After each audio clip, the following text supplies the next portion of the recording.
राधे राधे भक्तों। जय श्री कृष्णा, जय श्री राधे। भक्तों, क्या आप शनिवार के दिन पीपल के वृक्ष में जल चढ़ाते हो? अगर नहीं तो भक्तों, आप शुरू कर दो।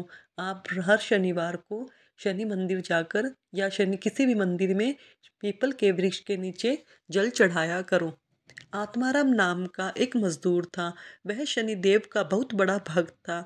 हर शनिवार को शनि मंदिर जाता और पीपल के पेड़ के नीचे सरसों का तेल का दिया लगाया करता था। इतना ही नहीं, रास्ते में जहाँ भी उसे कुत्ते मिलते उनको खाना खिलाता।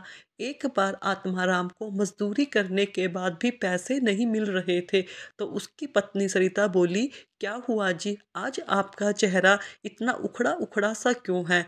क्या मजदूरी से पैसे नहीं मिले? तुमको क्या बताऊं सरिता, सुबह से भाग दौड़ कर रहा हूँ, शाम होने को आई है, लेकिन मजदूरी मिलने का कोई अता पता नहीं है। आज हम क्या खाएंगे पता नहीं। क्या खाएंगे आज हम? अपने शनिदेव से मांगो, शनिदेव ही देंगे। वैसे भी शनि की 7.5 चढ़ रही है, सारे काम में अड़चन तो आएगी ही। गरीबी में तो आटा गीला है, घर में राशन तक नहीं है। जरा आज जाकर शनिदेव से ही राशन मांगो। मैंने तुमसे कितनी बार मना किया है, मत बोला करो शनि महाराज की जय। बड़े में कुछ उल्टा पुल्टा हो जाएगा, भगवान प्रसन्न हो जाएंगे, वही हमारे करता धरता है। तुम ऐसा उल्टा पुल्टा शनि महाराज के बारे में मत बोला करो। शाम होने को आई, एक व्यक्ति आत्माराम के पास आता है और कहता है, भैया हमारा कई दिनों से काम रुका पड़ा है, तुम उसका कार्य कर दो। तुम्हें जितने पैसे लेने हो ले लेना। कौन सा काम है भाई? चलो दिखा दो। हमारी ये दीवारें हैं, इनकी रंगाई पुताई करनी है। ठीक है भाई चलो। फिर वो दीवारों को देखा, उनकी पुताई कर दी। बस ये 2 बार हुए हैं, अभी कर देता हूँ, लीजिए साहब हो गया। यह पैसे लो। शनि भगवान, कुछ भूल रहे हो क्या आत्माराम? तुम तो हमेशा शनिवार को तिल और सरसों का तेल लेते हो, आज आटा चावल ले रहे हो। आज सरसों का तेल लो और शनि मंदिर में जाओ। हाँ हाँ, तुमने सच में याद दिलाया, मुझे सरसों का तेल और तिल दो, मैं शनि मंदिर जाता हूँ। धन्यवाद भैया आपका। उसने उन पैसों से भगवान शनिदेव के लिए सरसों का तेल और तिल खरीदे और आत्माराम तिल और तेल को लेकर मंदिर जाता है। शनि भगवान को काले तिल और तेल चढ़ाता है और शनिदेव की पूजा करता है। एक मजदूर आदमी हूँ, बहुत लाड़ कर आसान हो इस मुझे मजदूरी के लिए दोनों रात भटकना पड़ता है, 2 वक्त की रोटी भी मुझे नसीब नहीं होती। मेरी मदद करो भगवान, भगवान मुझे घर में बरकत दो। आत्माराम जब घर लौट के आता है तब पत्नी पूछती है, क्या जी आज भी खाली हाथ आए हो क्या? मजदूरी में कुछ पैसे मिले? सरिता, लेकिन जो पैसे मिले थे उससे मैंने भगवान शनिदेव के लिए तेल और सरसों के काले तिल खरीद लिए थे। क्या शनिदेव तुम्हें खाने को देंगे? तुम लेते हो शनिदेव के लिए सरसों का तेल और तिल खरीद लिया, कैसे छोड़ दूँ मुझे नहीं पता। तुम एक दिन देखना, शनि भगवान हमारे भाग्य के दरवाजे अवश्य खोलेंगे। तुम्हें अगर शनि की पूजा से कुछ मिलना होता तो अभी तक मिल गया होता। अरे मुझे तो लगता है शनि का उल्टा असर हो रहा है, सारे काम रुके हुए हैं, हमारे ऊपर शनि दशा चल रही है। मेरी सुनो और शनि पूजा को छोड़ दो। ऐसा मत बोलो सरिता, शनि भगवान तो सब बहुत दयावान है, उनकी कृपा दृष्टि से ही संसार के सारे लोगों को सुख की प्राप्ति होती है। तुम उनकी अपेक्षा मत करो। जानती हो, एक बार राजा विक्रमादित्य ने शनिदेव का अपमान किया तो शनिदेव ने उनके हाथ कटवा दिए और तेली के घर पर कोलू चलाना पड़ा। और जब राजा विक्रमादित्य ने अपनी गलती के लिए क्षमा मांगी तब भगवान शनिदेव ने उनको सब राजपाट वापस कर दिया और पुनः उन्हें उसी रूप में कर दिया। शनिदेव भगवान कभी किसी पर रुष्ट नहीं होते, हमें बस उनकी पूजा और पाठ अर्चन करना चाहिए। भगवान शनिदेव कोई सजा देंगे, मैं लिख कर देता हूँ, तुम ऐसे शनिदेव के बारे में उल्टा पुल्टा मत बोला करो।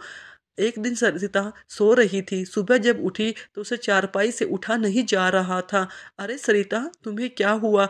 पता नहीं, इतना तेज ज्वार है कि उठा ही नहीं जा रहा, बुखार लग रहा है बहुत ज़्यादा, बेहोशी हो रही है, बुखार के कारण सुस्त पड़ी हूँ। इसके बाद आत्माराम सरिता के पास शनिदेव की मूर्ति को लाता है और उससे कहता है कि तुम भी मेरे साथ प्रार्थना करो, शनि भगवान मेरी पत्नी की गलती की सजा उसे मत दो, उसे माफ़ कर दो, वो अज्ञानी है, उसको आपकी शक्तियों का जरा सा भी आभास नहीं है। मैं आपको माफ़ी मांगता हूँ, दया करो प्रभु, दया करो, दया करो प्रभु, दया करो।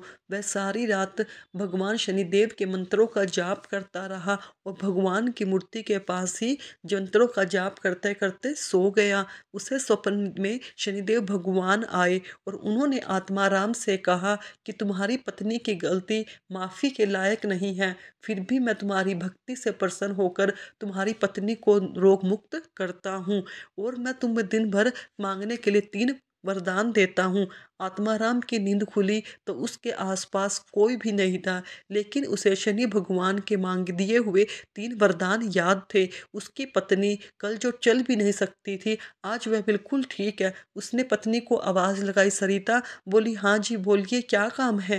कह रहे भगवान का इतना बड़ा चमत्कार, हाँ क्या राज है? स्वामी बोलिए ना। जय हो शनिदेव भगवान की, आपकी जय हो, आपकी महिमा अपरंपार है, आपको कोई नहीं जान सकता। मुझे माफ़ कर दो भगवान, आज से ऐसी गलती कभी नहीं करूँगी, आज से मैं नित्य आपकी भक्ति करूँगी।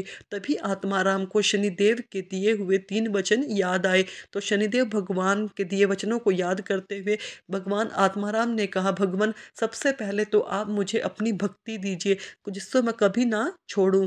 दूसरा, ऐश्वर्य संतान की प्राप्ति हो। तीसरा, वो भी मेरी तरह आपकी परम भक्त बने। शनिदेव ने आत्माराम को तीनों वरदान दिए। दोनों ने आत्माराम और उसकी पत्नी को एक संतान की प्राप्ति हुई, जिससे उसके घर में खुशियाँ छा गई और खुशियाँ ही खुशियाँ हैं। पता है सरिता, यह सब शनिदेव भगवान की महिमा है। हाँ भगवान, हाँ जी, यह सब शनिदेव भगवान का कृपा है जिसके कारण मैं माँ बन सकी हूँ। एक दिन दोनों पति पत्नी सो रहे थे, तभी शनिदेव ने अंतर आत्माराम के सपने में आए और बोले, तुम अपने घर के पीछे जो वहाँ पीपल का पेड़ है, वहाँ मेरी काले रंग की मूर्ति गड़ी हुई है, उसे निकाल कर उसे पीपल के पेड़ के पास स्थापित करो और पूजा अर्चना आरंभ करो। यह ध्यान रहे कि उस मूर्ति की पूजा तुम्हारे द्वारा होगी, इसके अलावा कोई और पूजा ना करे। तुम्हारे घर के पीछे पीपल के पास एक काली मूर्ति गड़ी है। उसने अपनी पत्नी को बताया कि शनिदेव भगवान ने ऐसा कहा है कि उसे निकालकर पूजा अर्चना करो। उनका कहना है कि वह मूर्ति उनका ही रूप है। अजी डरो मत, शनिदेव की कृपा है, शनिदेव ने हमारा भाग्य पिटारा खोल दिया है। आत्माराम फौरन सुबह अपने घर के पीछे पीपल के पेड़ के पास गया और वहाँ खुदाई करनी शुरू कर दी। खुदाई करते करते उसमें एक काली मूर्ति मिली, उसके साथ ही एक संदूक भी मिला। मूर्ति को बाहर निकाला के बाद उसने संदूक को बाहर निकाला। जब संदूक को खोला तो उसकी आंखें फटी की फटी रह गई। उसमें ढेर सारा सोना चांदी सिक्के जवाहरात हीरे मोती थे। सोने के सिक्के, धर्म में शनिदेव धन्य हो, शनिदेव आपकी असीम कृपा है। इस सोने के सिक्के से आपने मेरा जीवन सुरक्षित कर दिया। सोने से सिक्के से पहले मैं आपका भव्य मंदिर बनवाऊंगा, फिर इन सोने के सिक्कों का हम घर के कार्यों में उपयोग करेंगे। भगवा इतना सारा सोना लेकर घर गया तो उसकी पत्नी बोली कि आप इतना सारा सोना हीरे जवाहरात कहाँ से लाए हो? यह मुझे वहीं से मिले हैं जहाँ से शनिदेव भगवान की मूर्ति मिली थी, मुझे उसकी खुदाई में ही यह धन धान्य मिला है। जय हो शनिदेव की, जय हो शनि सिग्नापुर की, जय हो शनि महाराज की। उसकी पत्नी शनिदेव भगवान के मंत्रों का जाप करने लगी, जय हो शनिदेव की, और हर भाव से पूजा पाठ करने लगी। इस तरह शनिदेव ने आत्माराम को धन वैभव और संतान दियो और अपना वचन पूरा किया। इस तरह शनिदेव भगवान अपने भक्तों पर कृपा बरसाते हैं, सिर्फ एक विश्वास रखने की ज़रूरत है। दोस्तों, अगर आपको कहानी अच्छी लगी हो तो कमेंट बॉक्स में अवश्य लिखें और मेरे चैनल को सब्सक्राइब करें, वीडियो को लाइक करें। धन्यवाद भक्तों।